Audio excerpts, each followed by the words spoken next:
ഇഡ്ഡലിക്കും അതുപോലെ ദോശയ്ക്കും ഉപയോഗിക്കാവുന്ന ഒരു ചട്നി എങ്ങനെയാണ് റെഡിയാക്കുന്നതെന്ന് നോക്കാം.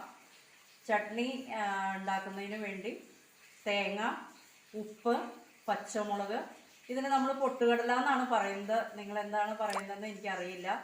പിന്നെ പുതിന ഇല, മല്ലിയില. പുതിന ഇല എന്നൊക്കെ പറഞ്ഞു കഴിഞ്ഞാൽ നമുക്ക് ദഹനത്തിന് ഒത്തിരി നല്ലതാണ്. അതുകൂടാതെ മല്ലിയില എന്ന് പറഞ്ഞു കഴിഞ്ഞാൽ നമുക്ക് ചീത്ത കൊളസ്ട്രോൾ കുറയ്ക്കാൻ വേണ്ടി ഒത്തിരി സഹായിക്കുന്ന ഒന്നാണ്.